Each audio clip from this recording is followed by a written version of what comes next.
I like it because it's really the nightclub of the future. It's a kind of culmination of a sort of nightclub that's been arriving gradually for the last 10 years. I've been to a lot of discotheques, and I don't like them. What's the difference? All around the world I've been.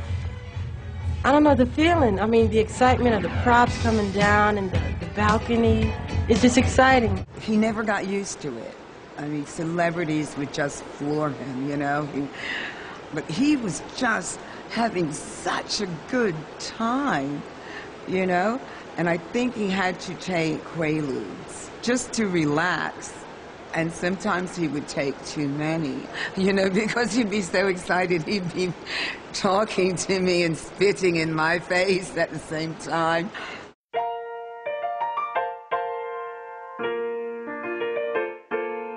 Making your way in the world today takes everything you got.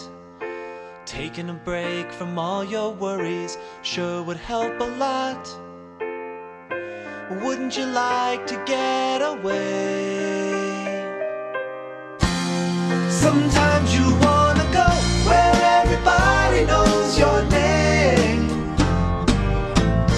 and they're always glad you came.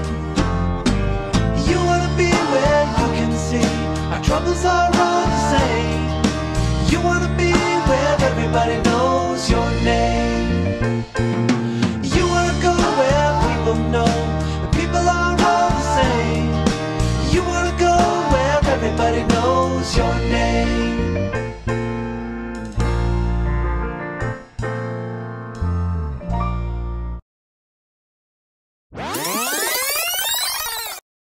The year is 1871. Chicago's streets aren't paved with gold. In fact, they aren't even paved. The Uptown neighborhood is barely just steers and queers.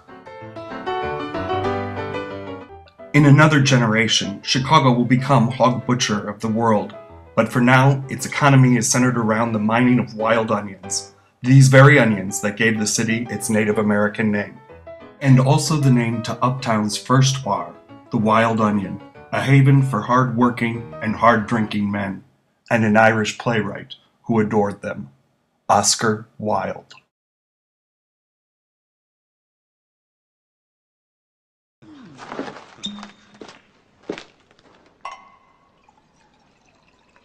Thank you.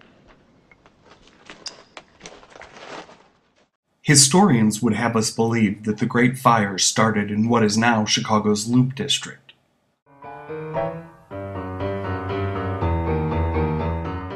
Legend tells us it was started by Mrs. O'Leary's cow, but newly uncovered evidence places the blame squarely at the feet of Oscar Wilde and his pet pug.